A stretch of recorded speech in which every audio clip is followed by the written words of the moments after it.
শিরক না, ইচ্ছে করি করেনি, অনিচ্ছে সত্ত্বেও হয়ে গেছে। সম্মানিত ভাই, এই লোকটা কোনো না কোনো ওসিলে, কর্মের উসিলে হয়েছে, ব্যক্তির উসিলে নয়। কোনো ব্যক্তির উসিলে কাউকে মাফ করা হবে না, সেটা আল্লাহ পাক ডাইরেক্ট বলে দিয়েছে সূরা বাকারা 3 নম্বর পারার প্রথম পৃষ্ঠাে। ইয়া আইয়ুহাল্লাযীনা আমানু আনফিকু মিম্মা রাযাকনাকুম মিন ক্বাবলি আন ইয়াতিয়া ইয়াউমুন লা বাইউন ফীহি ওয়ালা খুল্লাতুন ওয়ালা শাফাআ ওয়াল কাফিরুনা হুমুজ যালিমুন। আল্লাহ পাক জানালো, বিশ্বাসীরা সেদিন আসার পূর্বে মুক্তির জন্য ব্যবস্থা নাও। সেদিন আসার পূর্বে কোন দিন? যেদিন কোনো ব্যবসা বাণিজ্য চলবে না, যেদিন কোনো আত্মীয় স্বজনের পরিচয় দিয়ে লাভ হবে না, অর্থাৎ আত্মীয় স্বজন আত্মীয়র কাজে উপকারে আসবে না। বেটা হাফেজ, বাপ ওই আশায় আছে, কিন্তু বাপের ইমানের মধ্যে যদি শিরক থাকে তাহলে বেটার সুপারিশ মঞ্জুর হবে না, সম্ভব না। সুপারিশ করার তো সাহসে পাবে না নবীরাও, কিন্তু অনুমতি দেওয়া হবে। কোন সময়? একটা মানুষের ইমানের ব্যাপারে কোনো শিরক ছিল না, লোকটা কর্মের ব্যাপারে অনিচ্ছে সত্ত্বেও কিছু ত্রুটি হয়েছে, গোনার পাল্লা ভারী হয়েছে, তখন যার উম্মত তাকে আল্লাহ আদেশ করবেন, সুযোগ দিবেন যে এখন কি করা যায়, তুমি বলো, তুমি দেখো কি করা যায়। তখন সেই নবী আল্লাহর কাছে বলবে যে আল্লাহ, তোমার বান্দা অনিচ্ছে সত্ত্বেও ভুল করেছে, যেগুলো শিরক ছিল না, তোমার আদর্শের বিরোধী ছিল না, নবীদের বিরোধী ছিল না, কিন্তু মানুষ তো বান্দা, অনিচ্ছে সত্ত্বেও কিছু দুর্বলতা হয়ে গেছে, আপনি মাফ করে দেন। তখন আল্লাহ মাফ করে দিবেন। সুপারিশের ব্যাপারটা এই হবে। কিন্তু ঢালাও সুপারিশ করবে একজন হাফেজ, 10 জন লোক সুপারিশ করবে, একজন আলেম 10 জন লোক সুপারিশ করবে, আন্দাজি ঢালাও সুপারিশ হবে না। সুপারিশ করতে পারবে যারা দুনিয়ার বুকে আল্লাহ দ্বীনের পক্ষে ছিল, এই লোকগুলোর ব্যাপারে সুপারিশ করতে পারবে। সেই জন্য বাপ হাফেজ বেটা, বেটা হাফেজ বাপ, বাপ নবী, বেটা কাফের, বেটা নবী, বাপ আল্লাহ বিরোধী, এগুলো কোনো সম্পর্ক, যে আমার বাপ নবী, কোনো সম্পর্ক দিয়ে লাভ হবে না, সম্পর্ক কাজে আসবে না। আল্লাহ পাক জানাই দিয়েছেন যে সে বাজারে কোনো ব্যবসা বাণিজ্য চলবে না, কোনো সুপারিশকারীও থাকবে না, কোনো সুপারিশকারী থাকবে না।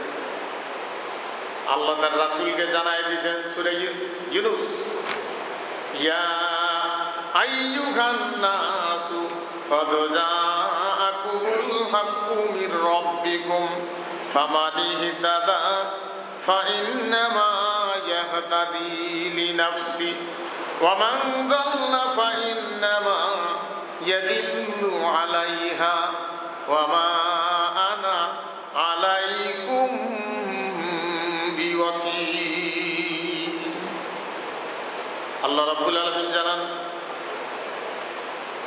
কুল ইয়া আইয়ুহান নাস, হে রাসূল আপনি পরিষ্কার করে বলে দেন, কুল ইয়া আইয়ুহান নাস ক্বাদ জাআকুমুল হাক্কু মির রাব্বিকুম ফামান ইহতাদা ফাইন্নামা ইয়াহতাদি লিনাফসি ওয়া মান দাল্লা ফাইন্নামা ইয়াদিল্লু আলাইহা ওয়া মা আনা আলাইকুম বিওয়াকিল। আগের তেলাওয়াতে কোন শব্দটা রয়েছে? আল্লাহ তার রাসূলকে বলছেন, হে রাসূল আপনি পরিষ্কার করে বলে দেন, হে দুনিয়ার মানুষ শোনো, তোমাদের কাছে সত্য জীবন ব্যবস্থা আসছে, জীবন ব্যবস্থা, যেটাতে অর্থনীতি, বিচারনীতি, সমাজনীতি, স্বরাষ্ট্রনীতি, পররাষ্ট্রনীতি, বিবাহ, যুদ্ধ, বাটোয়ারা, ব্যবসা, চাকরি, দায়িত্ব, একদম তোমাদের কাছে আল্লাহর পক্ষ থেকে একটা জীবন ব্যবস্থা দেওয়া হয়েছে। এটা আসছে তোমাদের কাছে, আল্লাহ পাক জানাই দিয়েছেন। আপনি বলি দেন, হে রাসূল, যারা সৎপথ অবলম্বন করবে তারা তো নিজেদের কল্যাণের জন্য করবে, যারা এটা চাবে, যারা এটা গ্রহণ করবে, যারা এটা প্রতিষ্ঠিত করবে, তারা নিজেদের কল্যাণের জন্য করবে। কি কল্যাণ হবে? আপনার মেয়ে স্কুলে গিয়ে ফিরে আসার গ্যারান্টি থাকবে, আপনার সম্পদ তালা না দিলেও ঠিক থাকবে, গরু গোলের দরজা না দিলেও গরু হারাবে না, চাকরি অন্যায়ভাবে হারাবে না, আপনি কর্মহীন হয়ে থাকবেন না। ইসলাম ক্ষমতায় থাকলে একজন মানুষ কর্মহীন হয়ে থাকবে না। কর্মহীন হয়ে যদি থাকে, রাষ্ট্র তার দায়িত্ব পালন করবে যতদিন কর্ম দিতে পারে। ইসলাম আমরাই বুঝি না। ইসলাম ক্ষমতায় গেলে এখন বলতে পারেন যে হুজুর, সামনে যদি কোনো ইসলামী দল ক্ষমতা যায়, তার সাথে গিয়ে এই কাজ হবে। রেলগাড়ি গিয়ে একদিন এই স্টার্ট করার সাথে 100 কিলো উঠে, আবার ওইটা তখন বলি না, আপনি তো বলছেন যে এটা হবে, সময় লাগবে। সেটা ধীরে ধীরে গাজাইতে গাজাইতে 1 পাতা 2 পাতা করতে করতে আস্তে আস্তে গাছ বড় হবে। সম্মানিত ভাইগণ, তাহলে কোনো মানুষ বেকার থাকবে না, সেই ব্যবস্থা আল্লাহর পক্ষ থেকে আল্লাহ দিয়েছে, তোমাদের কাছে আসছে। এটা যারা গ্রহণ করবে তারা নিজেদের কল্যাণের জন্যই করল, আর যারা গ্রহণ করবে না, আল্লাহ রাব্বুল আলামিন জানাই দিয়েছেন তারা পথভ্রষ্ট হবে নিজেদেরই ধ্বংসের জন্য। এটা যদি প্রত্যাখ্যান করে, নিজেদের ধ্বংস নিজে টেনে আনবে। কর্ম তার ঠিক থাকবে না, অন্যায়ভাবে পয়সা খরচ করা লাগবে, অনিচ্ছা সত্ত্বেও চাঁদাবাজি, চাঁদা দেওয়া লাগবে, ঘুষ দেওয়া লাগবে, যান সম্পদের গ্যারান্টি থাকবে না।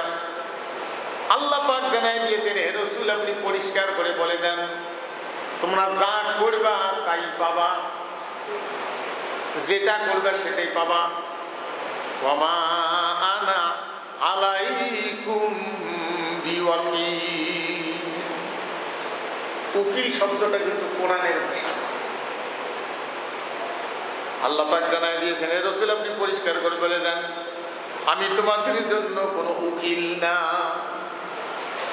যে আল্লাহর সাথে কথা বলিয়ে তোমাদের জান্নাতের ব্যবস্থা করবা, তোমরা যা পাবা তাই করবা, এটা না। রাসূলকে বলি দিতে বললেন, এটা হলো সূরা ইউনূস 108 নম্বর আয়াত, শেষের আয়াতের আগের আয়াত।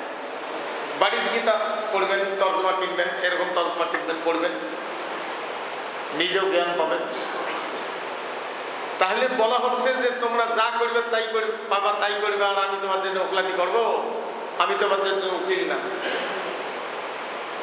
তাহলে রাসূলকে বলা হলো যে আমি তোমাদের জন্য উকিল না। আর আজকে আমার মতো মৌলবীর বাড়ি যদি যান, বছরে 2 বার, আর আমি যে সবক বাতাবো সেগুলো যদি জপেন, তাহলে কিয়ামতের দিন আমি আপনাদের সুপারিশ করব। এই কথাগুলো আমার মতো মৌলবী বলে, আর কিছু লোক বিশ্বাস করিয়ে তার পাশে পাশে নিজের পকেটের পয়সা দিয়ে ঘোরে। আহা, নিজের জ্ঞানও নাই, যেখানে নবীরা পর্যন্ত নফসি নফসি করবে। সম্মানিত ভাইগণ, এখানে আল্লাহ পাক বলছেন, ওয়াত্তাবিমা ইউহা ইলাইকা ওয়াসবির হাত্তা ইয়াহকুমাল্লাহ ওয়া হুয়া খায়রুল হাকিমিন। হে রাসূল, তোমার প্রতি যে ওহী অবতীর্ণ করা হয়, যে ওহী তোমার কাছে পাঠানো হয়, তুমি তার অনুসরণ করো, তার অনুসরণ করো। আল্লাহ পাক জানায় দিয়েছেন তুমি ধৈর্য ধারণ করো যে পর্যন্ত না আল্লাহর ফয়সালা করেন। আল্লাহর ফয়সালা, আল্লাহর ফয়সালা কিন্তু বিশাল ব্যাপার। আল্লাহ পাক জানায় দিয়েছেন আল্লাহ সর্বোত্তম বিধানকর্তা, সর্বোত্তম বিধানকর্তা তিনি। তাহলে আমাদের কাছে সত্য জীবন ব্যবস্থা আসছে। এই জীবন ব্যবস্থায় কিয়ামতের পুঁজি হবে। আল্লাহ পাক বলছেন কিয়ামতের ময়দানে কোনো সুপারিশকারী থাকবে না। ইয়া আইয়ুহাল্লাযীনা আমানু আনফিকু মিম্মা রাযাকনাকুম মিন ক্বাবলি আন ইয়াতিয়া ইয়াউমুন লা বাইউন ফীহি ওয়ালা খুল্লাতুন ওয়ালা শাফাআ ওয়াল কাফিরুনা হুমুজ যালিমুন। হে বিশ্বাসীরা, তোমরা নাজাতের জন্য ব্যবস্থা নাও, ব্যয় করো। নাজাতের জন্য ব্যবস্থা নেবেন খালি মানুষকে দাম করিয়ে? নিজের সংসার জন্য চলার জন্য যেটা ব্যয় করবেন সেটাও তো ব্যয়। স্ত্রীর যদি হালাল পয়সা দিয়ে কাপড় কিনে দেওয়া হয়, সেই লোকটা যদি পরহেজগার হয়, স্ত্রী সেটা ব্যবহার করবে। হালাল পয়সা দিয়ে স্ত্রীকে কাপড় দেওয়ার প্রয়োজন আপনার, স্বামী হিসেবে দায়িত্ব আপনার। স্ত্রীকে যে কাপড়টা দিয়েছেন, এই কাপড়টাও কিয়ামতের দিন নতুন অবস্থায় যে অবস্থায় কিনছিলেন ওই কাপড়টা নেকি করলে ওজন করা হবে। আর যদি হারাম পয়সা দিয়ে কিনে দেন, স্ত্রী ব্যবহার করে ছিঁড়ে ফেলবে, তার কোনো দায়িত্ব নেই, কিন্তু কাপড়টা গোনার পাল্লায় দিয়ে ওজন করা হবে। কি অবস্থা হবে সেদিন, সম্মানিত ভাইরা। এই জন্য ইমানের ব্যাপারে খুব কঠিন অবস্থা।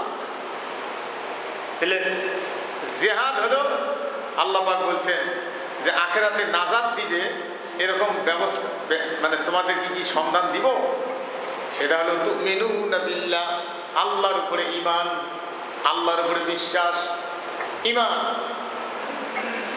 ঈমানের ব্যাপারে আল্লাহ পাক মক্কি জীবনে একটা সূরা নাজিল করেছেন, ছোট্টটি সূরা, সবচেয়ে ছোট্ট সূরার একটু বড়। সূরা কাউসার হলো সবচেয়ে ছোট, আর তার একটু বড় হলো সূরা আসর। আল্লাহ রাব্বুল আলামিন সূরা আসর নাজিল করে জানায় দিয়েছেন, সূরা আসর এটা হলো মক্কি,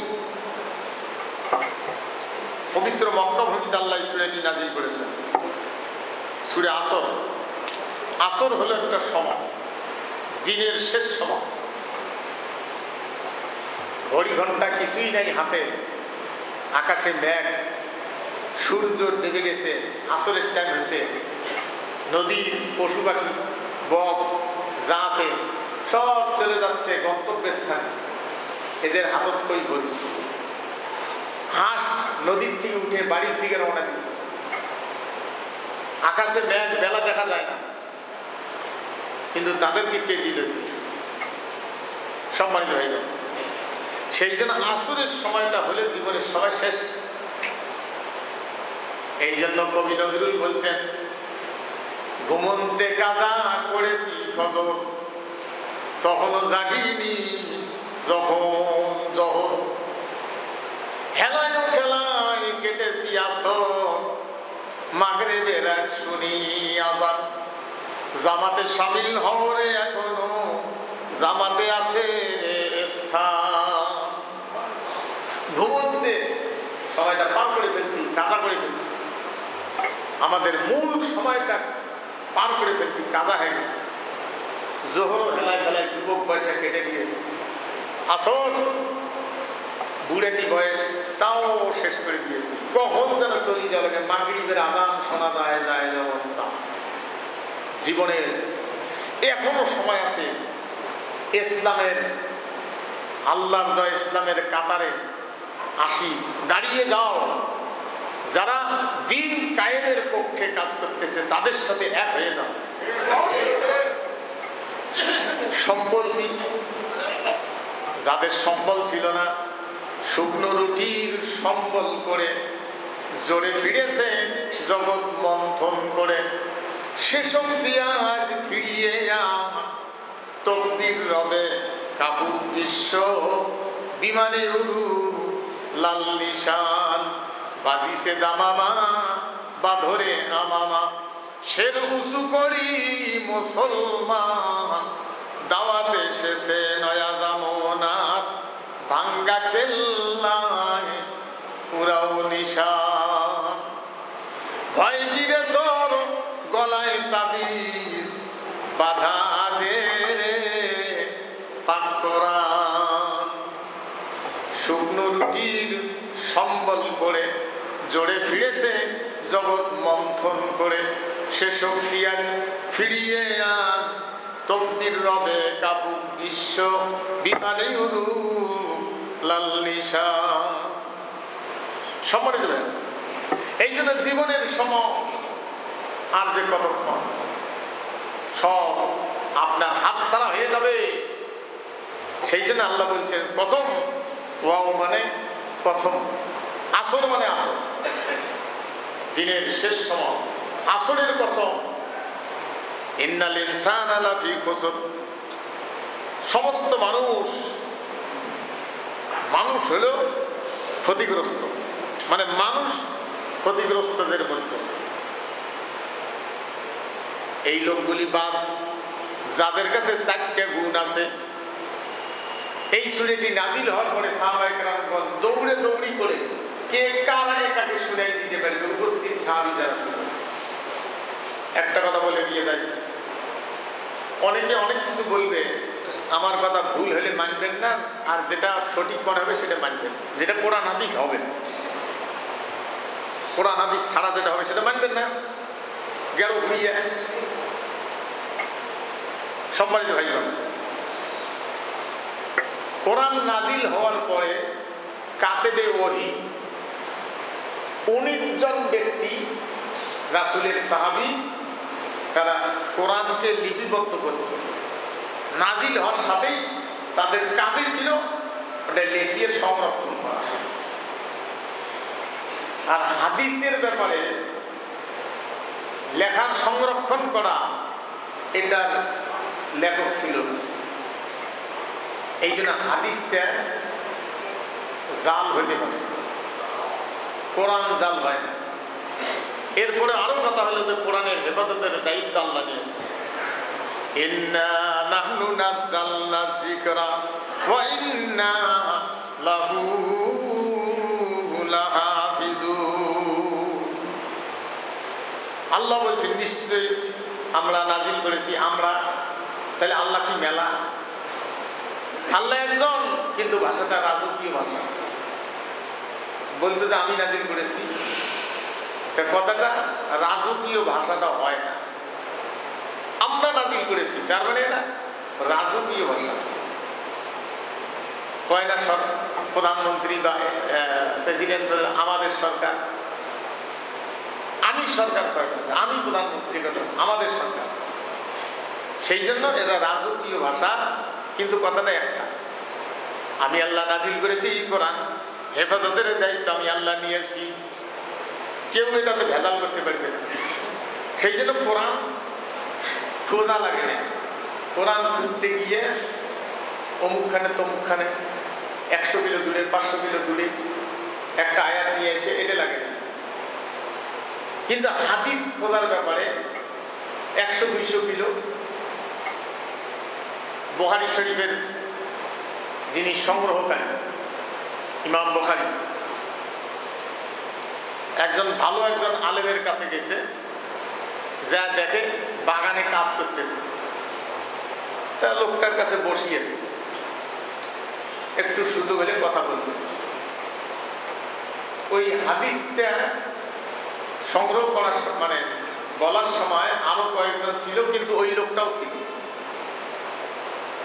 তা ইনি বসিয়েছে, লোকটা একটু ফুরসত মানে একটু কাজ থেকে অবসর হলে তার কাছে জিনিসটা শুনবে। লোকটা ভালো আলেম মানুষ। তা হঠাৎ দেখতেছে যে লোকটার ঘোড়াটা ছুটি গেছে। তা ঘোড়াটা একটা এরকম একটা ডালি বা খাদ্যের একটা ভাণ্ড নিয়ে ঘোড়াটাকে দেখাইতেছে আর আয় আয় করতেছে। তো ঘোড়া যাতে ধরা যায়, ইনি ওই সুযোগে দৌড়ি গিয়ে ওই খাদ্যের ভাড়াটা দেখছে যে ভাড়া কিচ্ছু নেই। ঘোড়াকে যখন দেখাইতেছে ভাড়াটা যেটা খাবার দেয় আয় আয় লাগাইছে, ইনি ওটা দেখি যাবাতেছে চলে যায়। চলে যেতে লোকটা ডাকাইছে, হুজুর ভাই আপনি কি জন্য আসছেন, অনেকক্ষণ বসে থাকলেন আর এখন আমার কাছে আসি চলে যান। তোমার সাথে আর কথা বলবো না, তোমার সাথে আমার কথা বলা শেষ হয়ে গেছে। কারণ কয় যে আমি আসছিলাম যে হাদিসটা বলার সময় তুমি নাকি রসুলের সঙ্গে সামনে ছিলে, তা অথবা শুনছি, আমি এটা শোনার জন্য আসছি। এটা তোমার মতো ধোকাবাজের কাছে হাদিস নেওয়া যাবে না। কেন বলে তুমি ঘোড়ার যে দেখতেছো তা খাদ্য কই যাবে না, ঘোড়ার যে মিথ্যে কাজ করতেছো, তা ঘোড়ার যদি মিথ্যা ইয়ে দেখাইতে পারো, খাদ্য নাই এটা ভাড়া দেখে আয় আয় লাগাইছো, তা আমাকে যে মিথ্যা কথা বলবে না, জীবনে কাউকে পাইলে মিথ্যা কথা বলবে না, তার প্রমাণ কি তোমার কাছে এগিয়ে নেওয়া যাবে না, তার সাইতে বাড়ি যাবে। বুঝছেন না? সম্মানিত ভাই, তাহলে হাদিস এই জন্য লেখার নির্দিষ্ট ব্যক্তি ছিল না, কোরআন লেখার নির্দিষ্ট ব্যক্তি ছিল। এখন সময়ের কসম আল্লাহ বলছেন মানুষ ক্ষতিগ্রস্তদের মধ্যে এই লোকগুলো বাদে যারা ঈমান এনেছে। এই সূরাটি নাযিল হওয়ার পরে উপস্থিত যারা ছিল তারা দৌড়ে দৌড়ি করে কে কাকে তাড়াতাড়ি শুনাই দিতে পারবে। ছোট্ট একটা সূরার ভিতরে এতগুলো কথা, গোটা কোরআন সেখানে ধরেন লিপিবদ্ধ মানে ঢুকি দেওয়া আছে। তো এক নম্বর হলো ওই লোকগুলো বাদ যাদের কাছে 4টা শর্ত আছে। এক নম্বর হলো ইল্লাল্লাযিনা আমানু, এই লোকগুলি ছাড়া যাদের ঈমান আছে। ঈমানের ব্যাপারে দেখেন সূক্ষ্ম কত বড় ঘাটতি আছে। ঈমান আনতে গিয়া নামাজের ব্যাপারে আপনার অন্তরকে হাজির করা লাগবে, অন্তর ছুটে ছুটি করবে, ঠিক টানিয়ে নিয়ে নামাজ উদ্ধার করা লাগবে। মানুষের অন্তর তো দোকানে দৌড়িবে, বাড়িতে দৌড়িবে, ঠিক টানিয়ে নিয়ে নামাজ উদ্ধার করা লাগবে। মনে করা লাগবে যে আমি আল্লাহ দেখতেছি, আল্লাহ আমাকে দেখতেছেন, অথবা আমি যদি নাও দেখি আল্লাহর সামনে আমি দাঁড়িয়ে আছি, আল্লাহ আমাকে দেখতেছি। সম্মানিত ভাই, এই যে অন্তর হাজির করে নামাজ পড়া, এটাকে হুজুরি কলব বলা। এখন এইটাকে শিরকের কায়দায় নিয়ে আসছে যে আপনি যার মুরিদ হবেন, অনেক তরিকার মধ্যে গিয়ে আছে, আপনি যার মুরিদ হবেন নামাজের ভিতরে সেই হুজুরকে ধ্যানে আনতে হবে। এটা আমরা সহজে বলবে না, ওদের সাথে যখন একত্রিত হবেন, ওরা যখন দেখবে যে আমাদের পাঁচটা গোলাম হয়ে গেছে, তখন আপনাকে বলবে।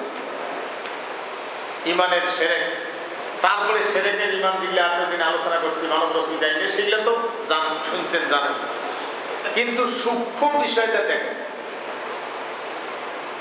শাসক হিসেবে ছবি টাঙ্গেয়া সেই ছবিকে সামনে থুয়ে নামাজ করতে হবে। বাংলাদেশি আছে, এই রংপুরেও আছে, আমি নাম বলতে চাইলে খুঁজি বের করি। শেষ পর্যন্ত এক পিসের বলছে, তার একটা বইয়ের মধ্যে আমি পড়ছি, আমি গাইবান্ধায় গেছি, একটা লোক আমার বইটা পড়তে দিছে, টাইম নেই, আমার মঞ্চে যাওয়া লাগবে, 1 ঘন্টা টাইম আছে, আরাম করবো, হুজুর বইটা পড়ে 2-3টে জায়গা দাগা দিয়ে দিছে। ওটি পিসের লেখছে আল্লাহ যায়, রসুলও তাই, জেবরাইলও তাই, মানে আল্লাহ যায়, জেবরাইলও তাই, রসুলও তাই, মাঝে মাঝে পীর হয়ে নাজেল হয়। কি মারাত্মক কথা! ঈমান।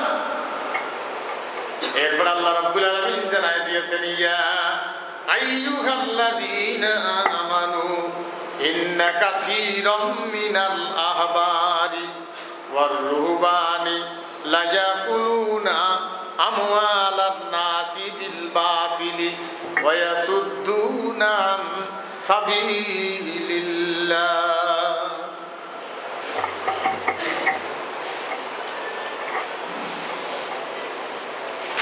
একদিন সাহাবায়ে কেরামগণের ভিতরে একটা আলোচনা হচ্ছে। এক লোক বলল, উমর রাদিয়াল্লাহু আনহুর ছেলেকে এক লোক বলছে যে এই একটা বিষয় আলোচনা হচ্ছিল, তা বলছে যে তোমার আব্বা এই বিষয়ে কি বলছে। উমর রাদিয়াল্লাহু আনহুর ছেলেকে জিজ্ঞেস করছে, উপস্থিত যে আলাপটা হচ্ছে সেই ব্যাপারে বলছিল যে তোমার আব্বা এই ব্যাপারে কি বলছে। উমর রাদিয়াল্লাহু আনহুর ছেলে বলছে, আমার আব্বা কি বলছে সেটা জানার বিষয় নয়, এ ব্যাপারে খোঁজ করো রাসূল কি বলছে। তাহলে দেখেন এখানে আল্লাহ পাক বলছেন, এটা সূরা তাওবা, আল্লাহ রাব্বুল আলামিন জানায় দিয়েছেন, ইয়া আইয়ুহাল্লাযীনা আমানু ইন্না কাসীরাম মিনাল আহবারি ওয়ার রুহবানি লা ইয়াকুলুনা আমওয়ালান নাসি বিল বাতিলি ওয়া ইয়াসুদ্দুনা আন সাবিলিল্লাহ। আল্লাহ পাক জানায় দিয়েছেন, ও বিশ্বাসীরা, সংসার বিরাগী পণ্ডিতেরা অর্থাৎ অধিকাংশ ধর্মের ব্যবসায়ী তোমাদের কাছে আসবে, কোরআন হাদিসের মতো কিছু কথা বানায় সানা তোমাদেরকে বলবে, যেগুলা কোরআনেও নেই হাদিসেও নাই, শুনতে কোরআন হাদিসের মতো শোনা যাবে। এইভাবে তোমাদেরকে আল্লাহর রাস্তার থেকে সরাবে, তোমাদের পকেটের পয়সা তাদের পকেটে ঢুকাবে। আল্লাহ বলে দিয়েছেন। তাহলে ইমানের ব্যাপারে যদি ঘাটতি থাকে এটা হবে না, এটা গ্রহণযোগ্য হবে না। এই জন্য ইমান আনতে হবে একমাত্র আল্লাহর উপরে। ইমানের দিকে সংজ্ঞা সূরা কলেমার ভিতরে আছে, আমানতু বিল্লাহি ওয়া মালাইকাতিহি। এই জন্যই আপনাকে এর উপরেই ইমান আনতে হবে, কম বেশি হলে হবে না। এখন ইমান আনতে গিয়া আপনাকে কিছু মৌলবীর কথা শুনিয়ে, আরে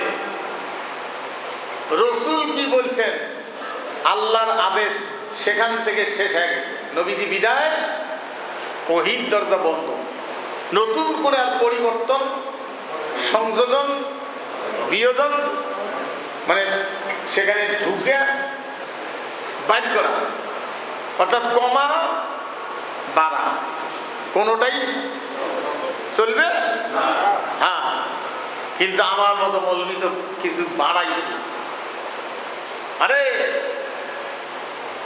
জিহাদ করার ব্যাপারে আল্লাহ পাক ওই যে সূরা সফের মধ্যে আল্লাহ পাক বলছেন যে তোমাদের কি তিন ব্যবসার সন্ধান দিব না, যে ব্যবসা আখিরাতে বাঁচাবে, মুক্তি পাবা যে ব্যবসার কারণে।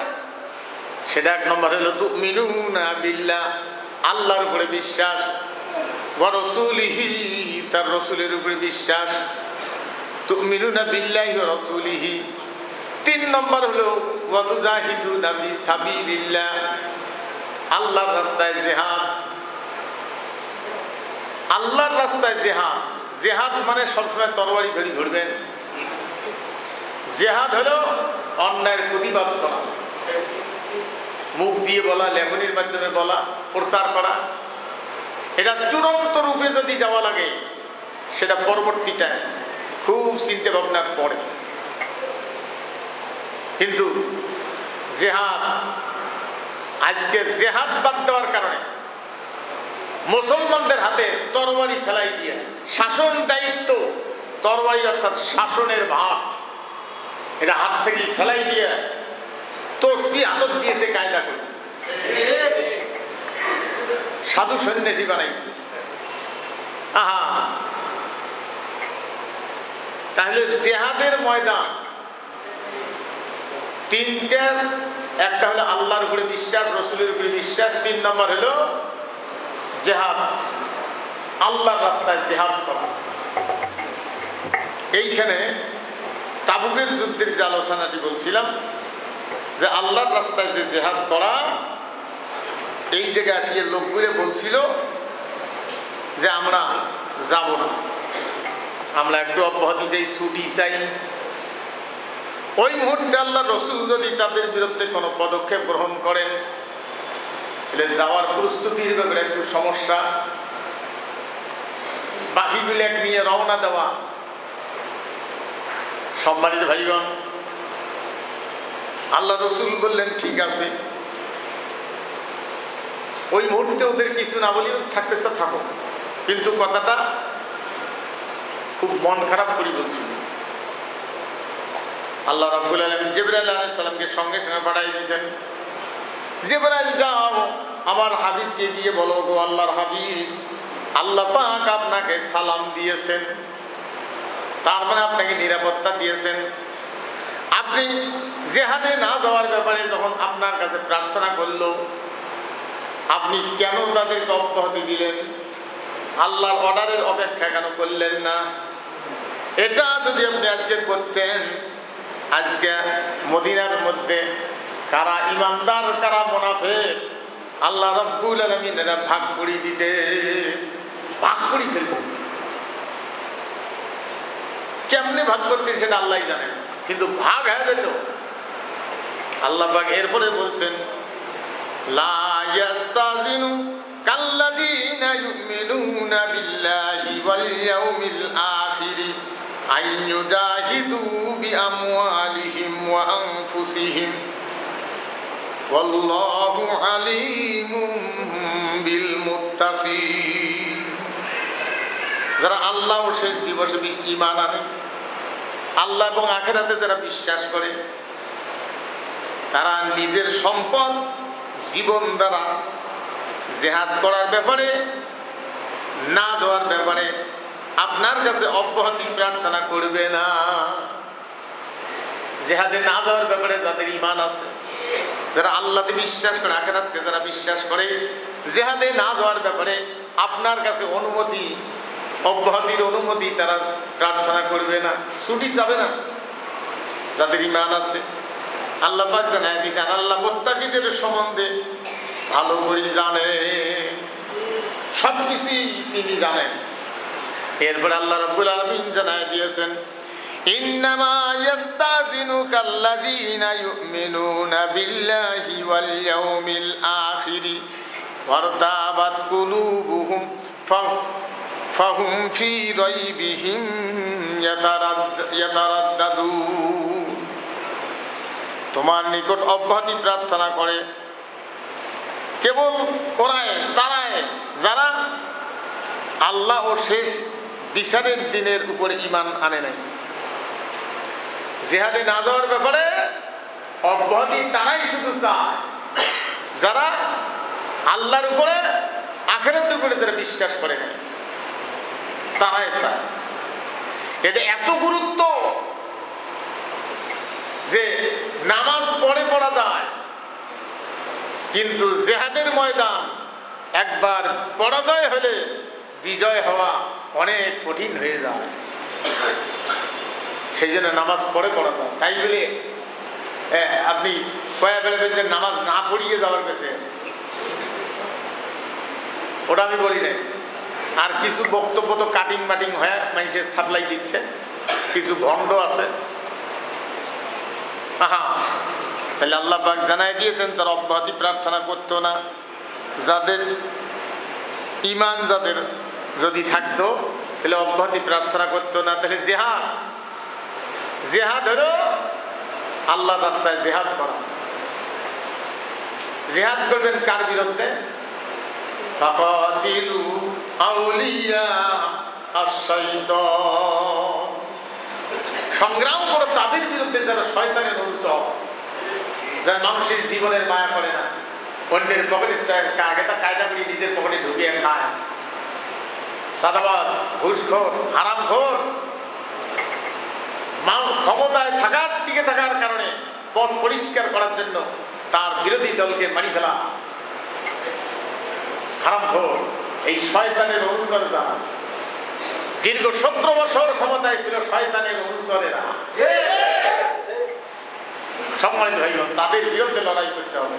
বলেন তো, তাদের বিরুদ্ধে জীবন দিয়ে এই ছোট ছোট বাচ্চারা, পরবর্তীতে অনেক মহিলা পুরুষ বাচ্চা কাচ্চা বুড়া তারা সেখানে অংশগ্রহণ করছে, কিন্তু শুরু করছে কারা? বাচ্চারা। জীবনের মায়া তারা করে নেয়।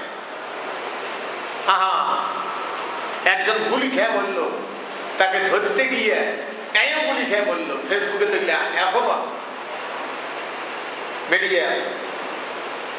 তাহলে ওদের বিরুদ্ধে সংগ্রাম করা রাজনৈতিক কোন দল আজকে যারা ভেবর করে এরাও সুযোগ পায় নাই। বুঝছেন না? আমি নাম বলবো না, বুঝছেন? আপনারা বুঝি না। তাহলে এদের বিরুদ্ধে রোডের মধ্যে জীবন দেওয়া, রক্ত দেওয়া লোক না দাঁড়া পর্যন্ত এরা ক্ষমতার থেকে নামে নাই। দোয়া করি নাই, ওদের নামার ব্যাপারে দোয়া করি নাই। কাবা শরীফের গেলাম ধরি অনেকে দোয়া করছে, খালি দোয়া করলে হলি। এখন যে কথাটি বললাম সেটা হলো ইমানের ব্যাপারে একদিকে তো শয়তানের ওয়াসওয়াসা ঢুকি দিল, আরে পাশের বাড়ির লোক না খেয়ে মরে। আল্লাহ রসুল বলছেন আল্লাহর কসম এই ব্যক্তি মুমিন নয়, আল্লাহর কসম ওই ব্যক্তি মুমিন নয়, আল্লাহর কসম ওই ব্যক্তি মুমিন নয়। সাহাবায়ে কেরামগণ বললেন, নবীজি কোন ব্যক্তি মুমিন না আমরা জানতে চাই।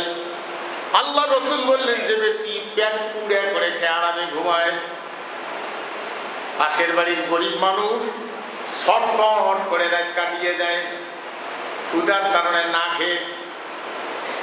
কোন ধর্মের লোক হয়, হোক মেথর হোক, মুসি হোক, হিন্দু হোক, খ্রিস্টান হোক, মুসলমান হোক, কে হয় হোক, পাশের বাড়ির লোক আপনার পড়োশি, পাশের বাড়ির লোক যদি না খায় রাত কাটায়, আপনি যদি খেয়ে দিয়ে ঘুম পারেন, আপনি নামাজি, হাজি, বলবি, বক্তা, ইমাম, আল্লাহ রসুল বলছেন আল্লাহর কসম ওই ব্যক্তি মুমিন নয়। তাহলে এশার নামাজ পড়ার পরে নিজে খাওয়ার আগে হেকমতে কৌশলে খোঁজ দিতে হবে কে না খেয়ে আছে, কোন ব্যক্তি না খেয়ে আছে, কার আশ্রয় নাই, কার মাথায় ছাদ নাই, টিন নাই, মানুষের বারান্দায় প্লাস্টিক দিয়ে ঘুমায়, কার থাকার জায়গা নেই। আপনার তো বিভিন্ন জামাতের বলতে মসজিদ, যেটা জামাত বলা হয়, মহল্লা, সেইগুলোর লোক। এই মসজিদটা তো জামাতের মসজিদ না, মানে মহল্লার মসজিদ না, বিভিন্ন কাজে আসছে। এমন কোন জামাত আছেন যে 10-12 জন পরামর্শ করিয়ে এককভাবে হলে সেটা যদি শক্তি থেকে ভালো, 10-12 জন পরামর্শ করিয়ে, ওই যে একটা ভিডিও মহিলা আছে যার থাকার ঠাঁই নাই, প্লাস্টিক দিয়ে ঘর, আসমানি যদি দেখতে যদি তোমরা সবাই চাও, রহিমুদ্দির ছোট্ট বাড়ি রসুলপুরে যাও, বাড়ি তো নয় পাখির বাসা, ধান্না পাতার ছাউনি, একটুখানি বৃষ্টি হলে গড়িয়া পড়ে পানি, পেটটি ঘরে পায় না খেতে, বুকের কয়খান হাত সাক্ষী দিছে অনাহারে কদিন গেছে তার, একটুখানি হাওয়ায় দিলে ঘর নড়বড় করে, তারে তলে আসমানিরা থাকে বছর ভরে। আসমানের মেহমান। এমন কোন মসজিদের মুক্তাদি আছেন যে 2-4 জন 10 জন মিলিয়ে অমুক বিধুয়ে মহিলা হাঁটুয়ের বিষ, ঠিক মতো হাঁটতে পারে না, খাইতে পারে না, সেখানে তার খাওয়ার লোকের অভাব, ইনকামের লোক নাই, 10টা দিন 10 জনই কিনিয়ে একটা সালা তুলি দিছেন। একটা জামাতের লোক, জামাতে ইসলাম না, মানে মহল্লার যে মসজিদটি আছে, এটি কিন্তু মহল্লার মসজিদ না, সেটা তো আপনারা জানেন, আপনারা বিভিন্ন কান্তি আসছে। কিন্তু আপনারা বলেন যে আমরা 10 জন মিলিয়ে বিদুয়ের একটা ঘর তুলি দিছি জীবনে। আপনার যে আল্লাহ ওসিলায় মাফ করবে, কোন ওসিলায় মাফ করবে? আমার মতো মৌলবীর বাড়ি গরু ধরি দিয়েছেন, চাউল ধরি দিয়েছেন 100 কিলো দূরে, পাশের বাড়ির লোক না খেয়ে আছে। আহা, আমি বলবো না ওই মাঝে মাঝে আগে যাইতাম, এখন টাইমকে পাই কম। হাটের মধ্যে গিয়া জোহরের নামাজ থেকে মাগরিব পর্যন্ত ঘুরি বেড়াই, মাঝে আসর পড়ি। ওই কোন মহিলা একটা পিএস ঘুরি বেড়াইতেছে, একটা হাত পাতায় কেউ দেয় কেউ না দেয়। একদিন সুটকে 3-4টে বুড়ি একেবারে শরীর কিছু নাই, সুটকে চামানাইতে, তা সুটকে লারা একটা দিচ্ছে তো না কাঁকড়ার ঠ্যাং না মাছ নাকি হাতত নিয়ে দেয়, তো বুঝে যায় না। ওটা খালি সুটকে একটা বুঝেছে, তো কি এটা বিড়ালের ঠ্যাং না ব্যাগের ঠ্যাং, মাথাও নাই ফিসেও নেই। আমার পকেটত খুচরে টাকাও নাই খুব একটা। 1 পোয়া সুটকে কিনে বললাম ভাগ করি না, 1 পোয়া হয়েছে তো অনেকগুলো হয়েছে, এতগুলো হয়েছে। ওরা হাত পাতা লাগবে না, তোমরা ভাগ করে নিয়ে যাও, আর কুড়ে লাগবে না। ওমরা হাটের মধ্যে 4-5 জনে মোক পাঞ্জা করি ধরছে, মহিলা মিলে বুড়ি মিলে ধরিয়ে আসমানের দিকে মাথা খাড়া করি একটা ফকিরিনী বলতেছে, আল্লাহ ইয়ে দেখিস,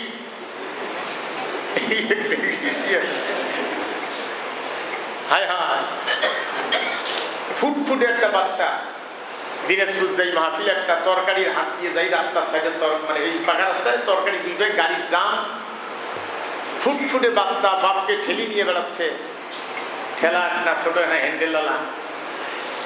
তা ওই বাপে ওই ভিড়ের মধ্যে কারোর কাছে হাত পাততেছে, কেউ দেয় কেউ না দেয়। এই বাচ্চাটা বাপকে নিয়ে ঘুরতেছে, এইটে নিয়ে যাবে বাড়ি, তারপরে তার বাবা মাছ দিবে, ওরা পাক করবে, কত রাত্রে খাবে। আমি চিনতে গেলাম যে পকেট পয়সা কত কিছু যায়। ড্রাইভার বললাম যে ওই দিকে গাড়ি খারাপ করে আমার নামাই দেয়, কায়দা করে খুব কষ্ট করি নামিয়ে। কবি, ফুলকবি তখন কেবল পাতাকপি বেড়াইছে, 40-50 টাকা কেজি। পিএসকে যেগুলো আর কি 100-150 টাকা খরচ করি ওর হাতত দিলাম, যাতে ওটি ঘুরে না লাগে। কি কি লাগবে কম নেই, কি বলবো। বাপকে ঢেলি নিয়ে বেড়া বাচ্চা, ফুটফুটে বাচ্চা, ওটা নেয় আর আবার দিকে তাকায়। এদেরকে না দিয়ে আপনি দৌড়েন, আমার মতো মৌলবীর বাড়ি গাড়ি ভাড়া করি, হুজুরের বাড়ি গেছি, আল্লাহ জান্নাত দিবে, কসু দিবি।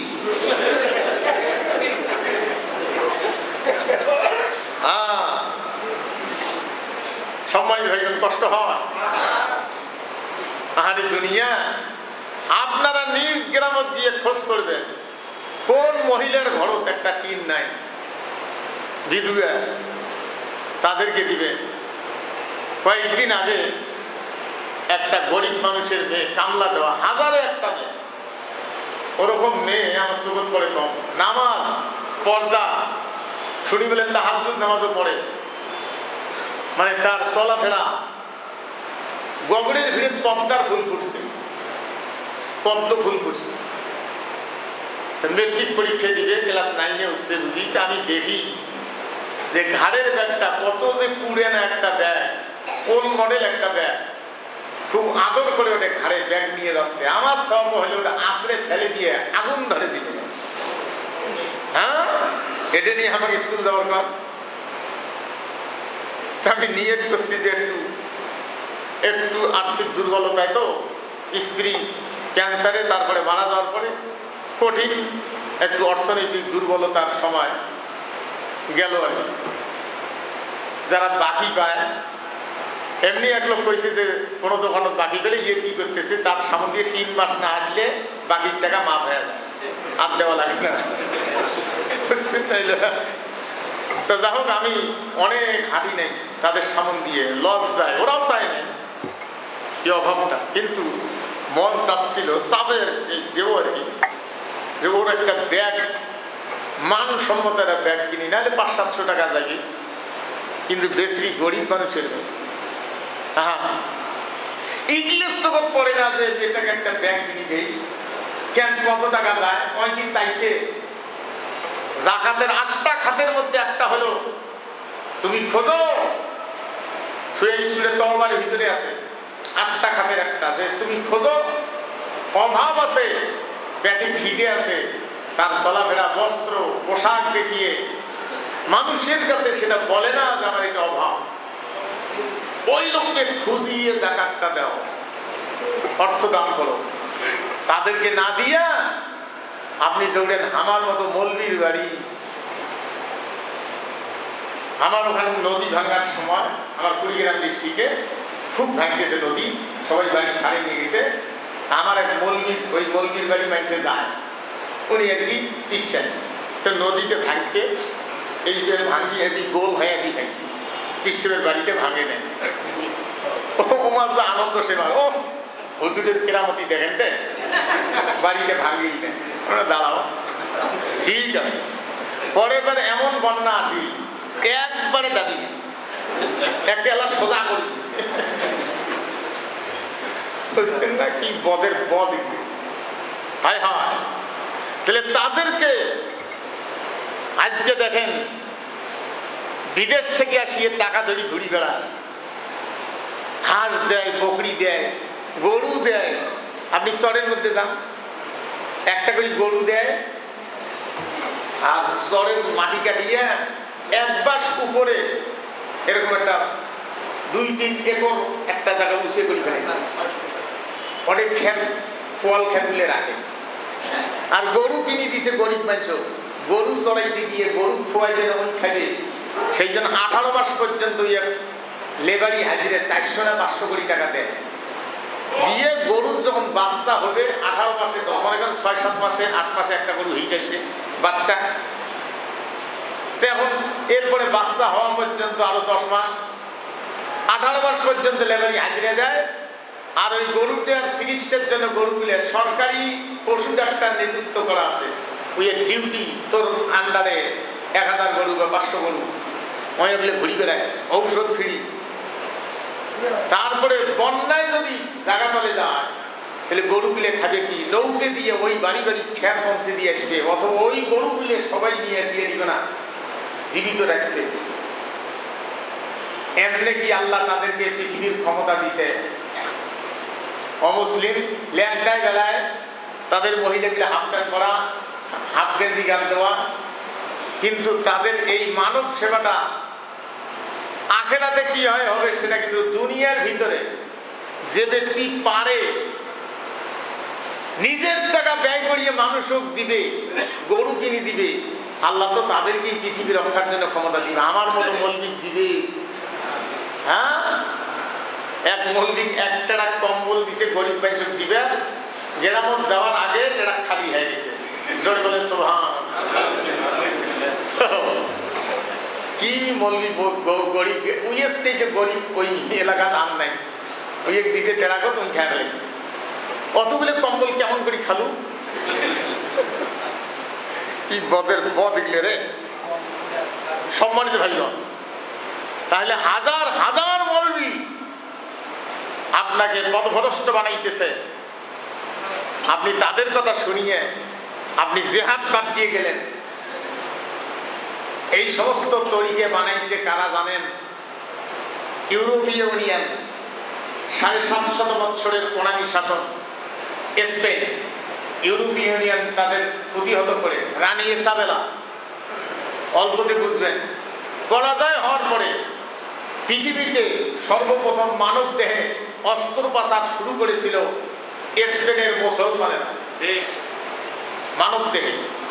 এখন স্পেনের নথিপত্র নিয়ে আসি ইউরোপীয় ইউনিয়ন ওই ঔষধপাতিগুলো, আমি বিশ্বকোষের মধ্যে একটা পড়ছিলাম, বড় ভাই পড়ছিল তখন বেঁচেছিল বড় ভাই, যার হাত ধরে আমি রংপুর আসছি, হাফেজ আব্দুল সালাম সাহেব, উনি মারা গেছেন। তো ওনার হাত ধরেই তো আমি বক্তব্য শিখছি, হাফিজি পড়ছি, ওনার হাত ধরেই আসছি। এখন ওই ওনার কাছে বিশ্বকোষটা ছিল, যেটা একটা বিশ্বকোষ সেই সময় 10,000 টাকা দাম। এই বুখারী শরীফের মতো এত বড়, এই এত বড় উঠছে, 10,000 টাকা দাম। নিজের জায়গা ছিল না, থাকার জায়গা ছিল না, কষ্ট করে বিশ্বকোষ কিনে হইলে পড়তো, আমি দেখতাম। এখন সেটা কি হয়েছে আমি জানি না। তো যাই হোক, ওই ভাই আমার বলছিল, ওইখানে পড়ছিল, ইউরোপীয় ইউনিয়ন নথিপত্র নিয়ে আসিয়ে ওদের বই দিয়ে ঔষধ বানায়া নাম থুছে এলোপ্যাথি। ইউরোপীয় ইউনিয়নের প্রথম অক্ষর দিয়ে নাম থুছে এলোপ্যাথি। সেই সময় তারা চিন্তা ভাবনা করেছে মুসলমানদেরকে রাষ্ট্র ক্ষমতার থেকে নামাইতে হবে, জীবনে যেন ক্ষমতা যাইতে না পারে, ওরাই ওরা যেন ঝগড়া লাগে। এই জন্য সুফি তত্ত্ব যেটা, এই যে পীর তরিকে টরিকে জিগলে, তাই বলে আসল যারা তরিকে ছিল, মুজাদ্দিদ আল-ফিসনি রহমতুল্লাহ আলাইহি, শাহ সুলতান বলবি রহমতুল্লাহ আলাইহি, শাহজালাল রহমতুল্লাহ আলাইহি, তারা ছিল আন্দোলনের মুজাহিদ। মানুষের তৈরি করা আইন জুলুম কব্বর দেওয়ার জন্য তারা ছিল মুজাহিদ। তাদের কাছে কেউ গেলে আত্মশুদ্ধির পরামর্শ দিত। তারা জিহাদ করে, ওই যে আপনার বগুড়া মাস্তান ওই জমিদারকে পরাজয় করে মসজিদ বানায়। এখন নাই কিছু সেরেক টেরেক ওগুলো চলছে, কিন্তু সবগুলো যে সেরেক ওখানে তা না, কেউ কেউ ওখানে যে সেরেক করতেছে এখন ওইখানে শুয়ে আছে। তারা ছিল আন্দোলনের মুজাহিদ। আর এখন নোংরা 17 বছর ক্ষমতার থাকলো জেহাদে যাওয়া নাজায়েজ মনে করে, আর জেহাদে যারা গেছে তাদের বিরুদ্ধে ফতোয়া দেয়। আরো কয়েকদিন আগে একজন আলেম বলতেছে, আমি বলবো না জমুক পার্টি করেন, কিন্তু কথাটা শুনছি, জামাতকে কোনোদিন ভোট দিবেন না, জামাতকে ভোট দেওয়া না যায়। তাহলে জামাতও ভোট দেওয়া না যায়, একজন আলেম দাওরা হাদিস পাস, তাহলে কি মানব রশিদ আইনের পার্টি যারা করে তাকে দিবে? তাহলে কত টাকা খাইছে? হাজার হাজার লোককে জেহাদের ময়দান থেকে সরাইছে। আর মানব রশিদ আইন খ্রিস্টান ইহুদিদের পথ পরিষ্কার করে দিয়েছে। এই লোকগুলি ঈমানের ব্যাপারে সূক্ষ্ম আঘাত করতেছে যে যখন তুমি নামাজ পড়বা হুজুরি কল্পনা হাজির, হুজুরকে যেন অন্তরে হাজির করাইতে পারো যে আমার হুজুর এই ঢং ছিল। আল্লাহু আকবার। তাহলে ইল্লাল্লাযিনা আমানু, ঈমানের ব্যাপারে শিরক থাকলে হবে না। কিয়ামতের দিন আল্লাহ যখন নবীদেরকে দাঁড় করাবেন, আর এই আহম্মদ বিশ্বাসগুলি দাঁড় করাবেন যাদের ভিতরে জিহাদ নেই, যারা মানব রশিদ আইনের 5 আনা গোলাম, এদেরকে দাঁড় করায় বলবে তোমাদের কাছে কি ওহী নাযিল করেছি যে জিহাদ করা লাগবে না? সেদিন আপনি কি বলবেন? ইল্লাল্লাযিনা আমানু, আপনার ঈমানের মধ্যে যদি সামান্যতম শিরক থাকে, রাসূল কি বলছেন কোন হাদিসে যে নামাজ পড়ার সময় সাহাবায়ে কেরামগণ আমার ফটোটা তোমরা সামনে নিয়ে আসিও? বরং আল্লাহর রাসূল বলছেন যে আমার বিদায়ের পরে আমাকে যেখানে সমাহিত করবে আমার কবরটা যেন পূজার স্থান না করা হয়। আজকে কত মৌলবীর কবর, ওই সেই ব্যবসায়ী মৌলবীর কবর পূজার স্থান বানাইছে, সেখানে বাতি দিয়ে সাজায়, মানুষ যাতে পুষে দেয়, মুরগি দেয়, বকরি দেয়। পাশের বাড়ির লোক না খেয়া মরে, আর তুই মাজারত মুরগি ধরি দৌড়ে আস। সম্মানিত ভাইগণ,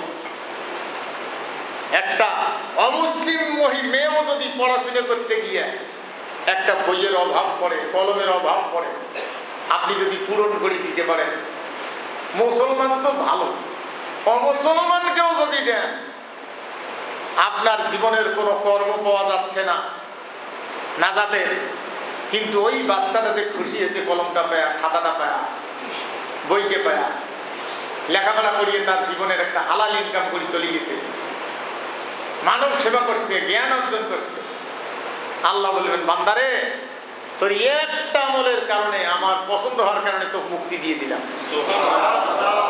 ইয়া আইয়ুহাল্লাযীনা আমানুত্তাকুল্লাহা ওয়াবতাগু ইলাইহিল ওয়াসিলা। ও বিশ্বাসীরা, আল্লাহকে ভয় করো আর ওসিলা তালাশ করো। কোন ওসিলায় তোমাকে আল্লাহ মাফ করবেন, ওসিলা সংগ্রহ করো। এর ওই ওসিলা মানে বানাইছে আমার মতো মৌলবি, মৌলবি দিলেই ওসিলা হয়ে গেল। কোরআনের অপব্যাখ্যা করেছে তা। আপনি যাইতে পারেন, আমার যদি মানে টুকরেও করা হয়, জিন্দিগিতে কোনোদিন আমি কোনো পীরের মুড়ি দেবো না, কারণ ওটা আমি পাই নাই, ওটা যাওয়াটাই সমস্যা। আপনি যান, তাই যদি কয়ে বলে হ্যাঁ ওটা না গেলে ইমান খারাপ, তো তোর ইমান খারাপ হবে, ওটা তুই যা, মুই না যায় জাহান্নাম গেলে মুই যাওয়া না, যেটা ওহি নয়। হায় রে দুনিয়া। তাহলে যাদের ঈমান আছে, আখিরাতকে যারা বিশ্বাস করে, তারা জিহাদের ময়দান থেকে পিছপা হবে না।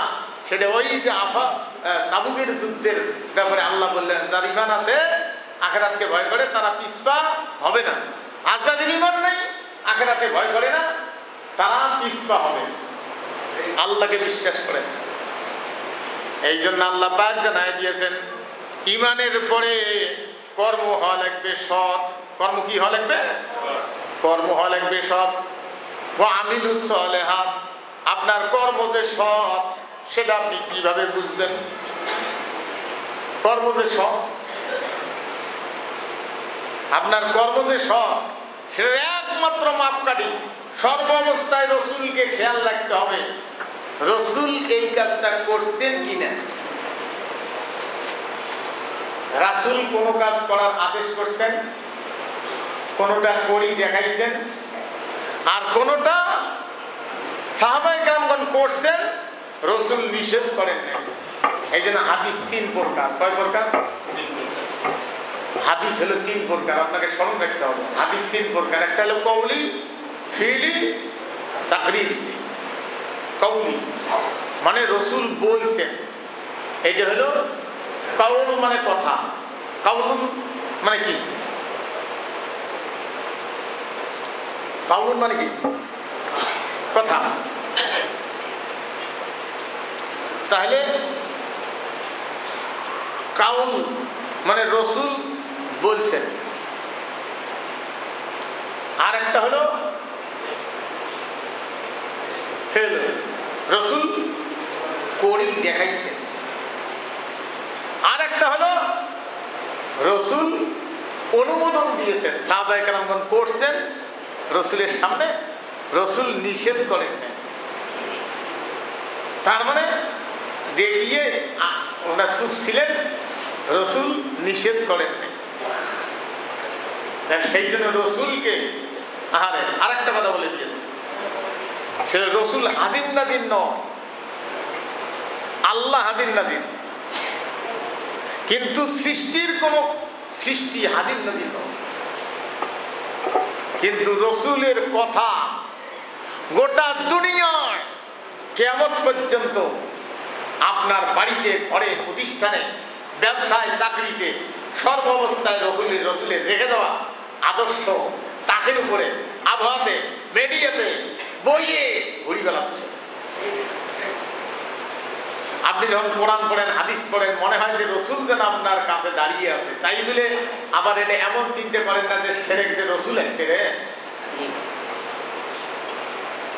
মিলাদ করতে গিয়ে একদিন দেখলাম ফেসবুকে হঠাৎ এক পিসা দাঁড়িয়ে গেল, ওই চেয়ারটা চাদর দিয়ে বেশ সুন্দর একটা রঙিন জায়গা দিয়ে চেয়ারটা ঢাকি গেছে, ওটি বলে রসুল এসবি।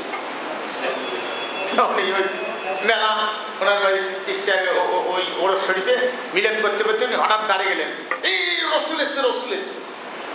তো রসুল যদি আসি থাকে, তা তুই রসুলের সামনে ওটি দাঁড়িয়ে বক্তব্য দিব, এগিয়ে না যায়।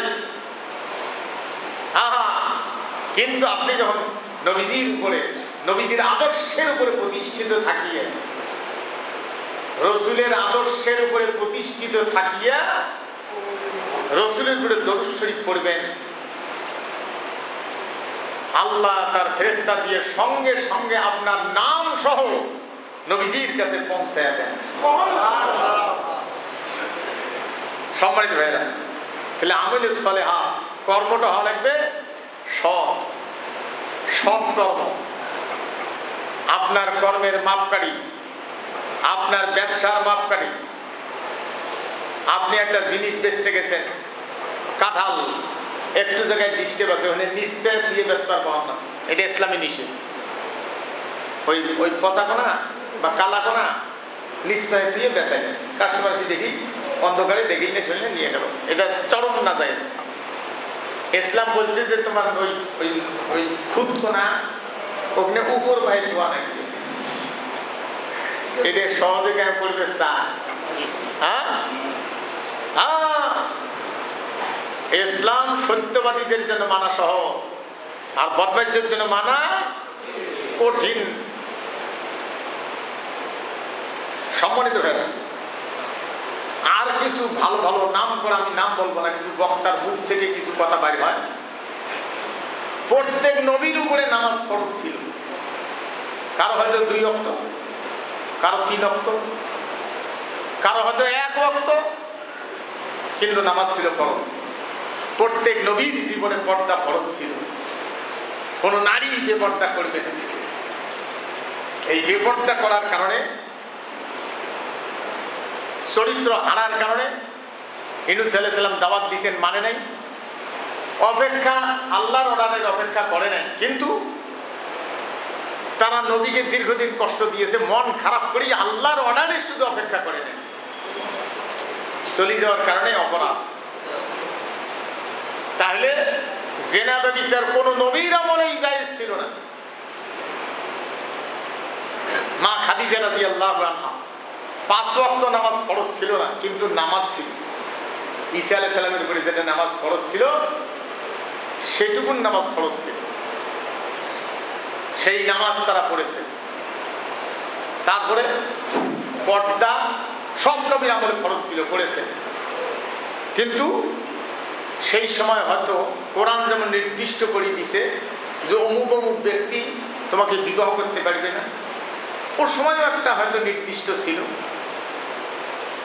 কাকে বিবাহ করতে পারবেন কাকে পারবেন না, এটা কোন সূরার মধ্যে আছে? সূরা নিসা। দেখেন কোরআন, সম্মানিত ভাই, এখন হঠাৎ বলি ফেলছে, আরে বলতে পারে এই কথা, তিনি একজন সতী সাধবী নারী ছিলেন। সেই সময় তারা মূর্তি পূজা করতো না, মূর্তি পূজকদের বিরুদ্ধে তারা ছিল, কিন্তু তাদের বিরুদ্ধে কথা বলার মতো হয়তো পরিবেশ ছিল না। আবু জেহেল ক্ষমতায়, কাফের বেঈমানেরা, বক্তা লাগাম ছিঁড়ে কথাবার্তা বলে, নাম করা বক্তা, যে খাদিজা পর্দা মানে নাই, বেপর্দা ছিল, যাকাত দেয় নাই, এরকম একজন নামাজ পড়েনি, বেনামাজি মহিলাকেও আল্লাহ জান্নাত দিয়েছে, তুই ওইভাবে কৌ কেন? কথাটা সম্মান সূচক, যে সেই সময় যে নামাজ ফরজ ছিল সেটুকুন তারা পড়েছে। নামাজ 5 ওয়াক্ত ফরজ হওয়ার আগে, পর্দার আয়াতের আগেও, তখনও ঈসা আলাইহিস সালামের অনুসারী তাদের উপরে দৈহিক বিষয়টাও আল্লাহর আদেশের মধ্যেই ছিল, আদেশ নিষেধ ছিল, সেগুলো না বলিয়ে হুট করিয়ে এটা বলল। আরেকদিন ওই বক্তায় বলছিল যে আমি নামাজ পড়লেই জান্নাত দিবে, একটা আয়াত পাইনি। আরে ওভাবে বলবি কেন? কথাটা এইভাবে বল যে শুধু নামাজ পড়লেই জান্নাত পাওয়া যাবে, এরকম কোন আয়াত নেই। নামাজের সাথে আরো কর্ম লাগে। এখন এইটে পায়া আরেকজন নাম করা বক্তা কৌমি মৌলবি ফিরাককে এমন ধারা থাকতেছে, শাসক করতে, যেগুলো জামাতের মৌলবি, এগুলো এইরকম। শিশির মনির জামাতের কোনো নেতা না, তাই যে পূজা আর রোজা একসাথে পেয়েছে, তাতে জামাতের কোনো নেতা না। আপনারা আমার বক্তব্য শুনিয়ে 17 বছর আমার বিরুদ্ধে যে কত রিপোর্ট দিছে, একদিন একজন ডিএসবির লোক রিপোর্ট দিছে, আমাকে আরো ডাকায় অফিসে আসেন, আমার বলে 20 গ্রামের 3 তলা বাড়ি আছে, অবৈধ সম্পদ আছে, 20 গ্রামের মোর কোনো জায়গা নেই। এটা রিপোর্ট তৈরি করছে মুখ ধরবের জন্য, 20 গ্রামের মোট জায়গা নেই, আর অফিসের টাকায়, এরকম কিছু নোংরা। সম্মানিত ভাই, এখন জামাতের কোনো নেতা নয়, তবে জামাত ইসলাম এই বিষয়গুলো বক্তাদের উপরে লাগাম দেওয়া দরকার ছিল, যে আপনাকে আমরা কোনো নেতা হিসেবে দায়িত্ব দেই নাই, নেতৃত্বের দায়িত্বে যান নাই, আপনি এই লাগাম ছিঁড়ে কথাবার্তা বলবেন কেন? জামাত ইসলামকে এটা ভালো করিয়ে মিডিয়ায় প্রচার করা লাগতো। কোনো বক্তা এই যে সে শহীদ হাসিনার আমলে কিছু কিছু চ্যাংড়া বক্তা ছিল, এমন হিট দেয় মনে হয় জামাতের নেতা, অথচ কর্মীও নয়। তো ওই কথা করবে সেখানে। আর এক বক্তা, নাম করা বক্তা, তাই ফির কইছে বলে এগুলো জিপে টানি ছিঁড়ে লাগবে। কে তুমি কথা বলবো? জামাতের নেতা ডক্টর শফিকুর রহমান সহ মতিউর রহমান নেজামি চলে গেছে যারা শহীদ, যারা সাইদি সাহেব সহ, এরকম কোন নোংরা কথা কোনদিন মঞ্চে তারা বলে নাই। তোমার বলার দায়িত্ব দিছে কে? জিবে টানি ছিড়বা, হে করবা হ করবা, কথাটা সম্মান সূচক ভাবে বলা, ভাইরাল হয়ে গেছে, দেখি লাগাম ছিঁড়ে গেছে। আলোচনায় ছিলাম, আল্লাহ মাফ করুক, আল্লাহ আমাদের সবাইকে হেদায়েত দান করুক, সম্মানিত হয়ে না। তাহলে কর্ম যে সৎ হবে এটার মাপকাঠি কে? রাসূল। লাকাদ কানা লাকুম ফি রাসূলিল্লাহি উসওয়াতুন হাসানা। আপনার কর্মের, প্রত্যেকটা কর্মের অনুসরণযোগ্য ব্যক্তিকে জোরে বলুন রাসূল। রাসূল ছাড়া আমার মতো মৌলবি কর্মের অনুসরণযোগ্য ব্যক্তি না। সম্মানিত ভাইগণ, এই জন্য মনে করেন কোথাও একদল লোক গেছেন, নামাজের টাইম হয়েছে জোহর, সবচেয়ে ভালো জাননেওয়ালা আমলদার একটা লোক ঠেলি নামাজ ইমামতির দাঁড়ায়া নামাজত ইক্তেদা শুরু করছেন, জামাত শুরু করছেন। জোহরের নামাজে সুরে জোরে জোরে পড়বেন। এখন কি করবেন আপনি? কি করবেন? কিভাবে? এটাতে একটা মত পার্থক্য, মানে মতানৈক্য আছে। খুব ভালো পরহেজগার লোকেরা আল্লাহু আকবার না বলে সুবহান আল্লাহ বলতে বলছে, যে আল্লাহ পবিত্র, আল্লাহ পবিত্র। তো যেটাই হোক আল্লাহু আকবার কোন, সুবহান আল্লাহ কোন, লোকটাকে স্মরণ করিয়ে দেওয়া যা আপনি ঠিক করলেন না। ইমামতির দ্বারা যা করবেন তাই করবেন। রসুল তো জোরে পড়ে নাই, আল্লাহু আকবার মানে না, এই জোরে পড়তে আছে আল্লাহু আকবার মানে না। তখন কি করা লাগবে? এক হাত, এই বাম হাত তো নিচ, বাম হাত বান্দা অবস্থায়, এই ডান হাত দিয়ে খপ করিয়ে ওর জামার পিছনটা খামচে ধরা লাগবে, ধরিয়ে টান দেওয়া লাগবে, ধরি থাকা লাগবে, ধরিয়ে। ইমাম সাহেব ওই যেটা জোরে কেরাত করবে মানে না আপনার লোক, গায়ের জোরে নামাজ পড়বার চায়, তখন আর একটা বাম হাত দিয়ে ওটা ধরি রাখা লাগবে, শাড়ি দেওয়ার জন্য। শাড়ি দিলে দৌড়িয়ে ফির খারাপ হবে। এইভাবে বাম হাত দিয়ে খামচে ধরিয়ে ভাল করে ধরা লাগবে, জামা ছিঁড়ি যেন ফির যা না দাঁড়ায়। হ্যাঁ,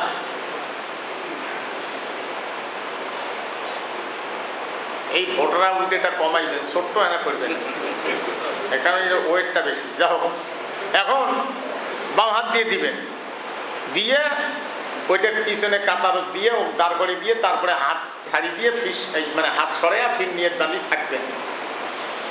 এখন ইনিও শুরু করছে জোরে, এবার ওই কাম করা লাগবে। রসুলের আদর্শ অনুযায়ী নামাজ পড়াচ্ছেন না, আল্লাহু আকবার আল্লাহু আকবার আল্লাহু আকবার তিনবার বলার পরেও ওই ওর কায়দা ছাড়ে না, ওটাকে ওই কাম করা লাগবে।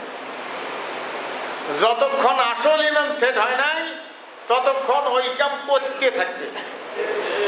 এতে নামাজের ওয়াক্ত যতদূর যায় যাও।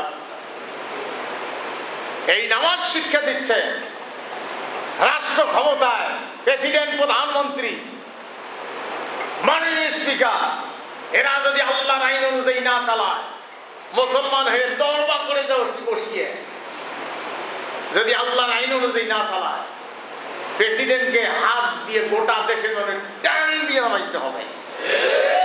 আগে বলতে হবে সাবধান, আল্লাহু আকবার, তাও সাবধান নেন, আল্লাহু আকবার, তাও সাবধান নেন, আল্লাহু আকবার, সাবধান নেন। এককে সবাই মিলে টানিয়ে নামায়া ধরি রাখা লাগবে, আরেকজনকে বসে দিলে বাবা দিয়ে যা। যতক্ষণ পর্যন্ত কোরআনী আইন অনুযায়ী চলায় নেই ততক্ষণ এ কাম করতে থাকা লাগবে। এটা নামাজ শিক্ষা দিয়ে গেছে আমাদের।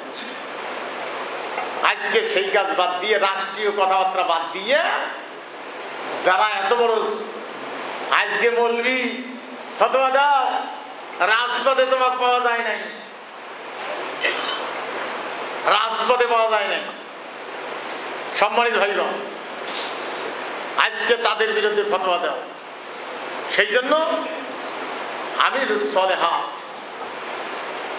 কর্ম ভালো হওয়া লাগবে। কর্মের মডেলকে, আদর্শের অনুসরণযোগ্য ব্যক্তিকে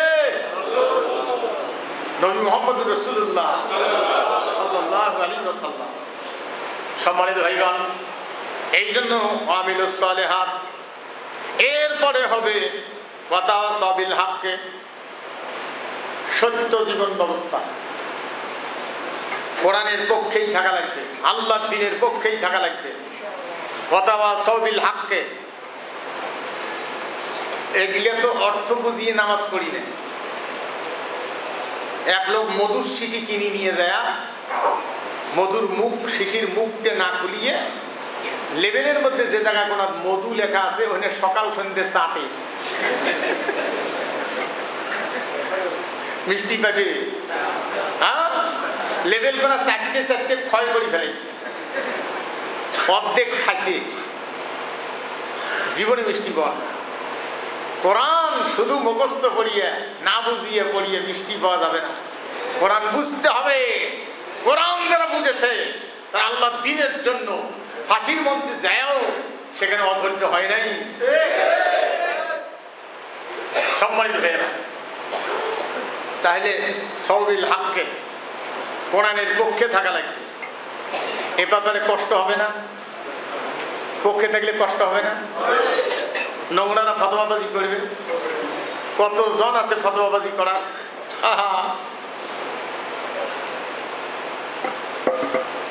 এক লোক আরেক লোকের কাছে আসি বলছে যে আমি রাস্তায় আসতে একটা জিনিস দেখলাম, যেটার গর্দানটা হলো হাতির মতো। যে যন্ত্রটার গর্দানটা হলো হাতির মতন, পাগুলো, থাবাগুলো হলো বাঘের মতন, চোখগুলো হলো হরিণের চোখের মতো সুন্দর, কিন্তু তার ডাকটা গাধার চেয়েও খারাপ। বলে সেটা কি কি বলতে পারেন আপনারা? ওলা ব্যাং। আজকে আমার গুলের হয়েছে এই অবস্থা, ওলা ব্যাং হচ্ছি আমরা।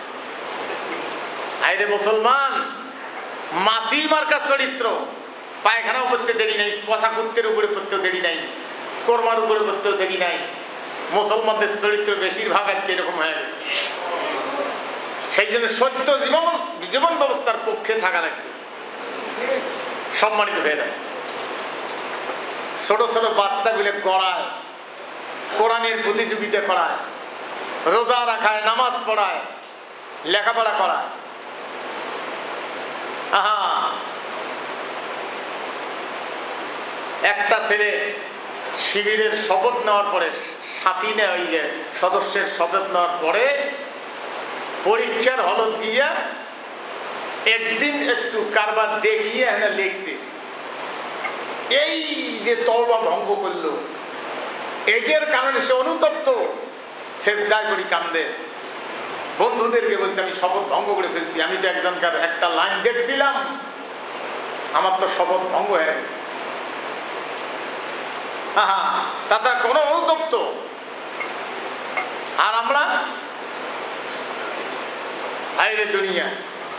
আমি আপনাদের একটা কথা বলছিলাম, সেটা হয়তো অনেকে বুঝছেন, বোঝেন না। কয় টাকা গেল হয়, অনেকে আমাকে কয় যে আরে আমি কি লাইন ঘাট না করি হাঁকাও দিতাম।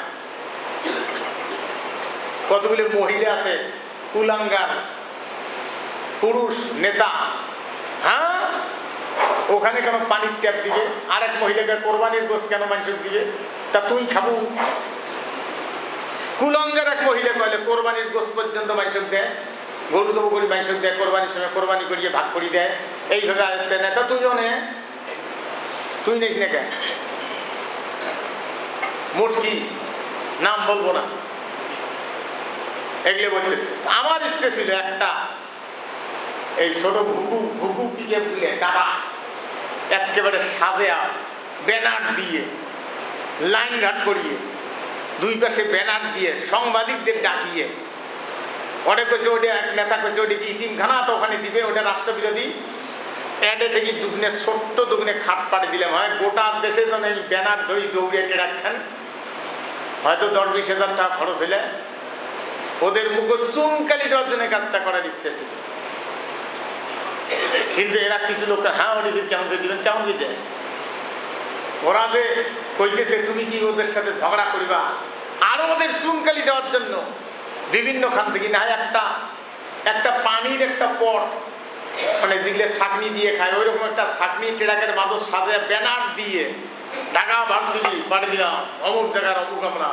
ওই ভেগু নেতাগুলোর চোখজন মুখজন চুনকালি পড়ে, এটা স্বাস্থ্য মনে নিচ্ছে।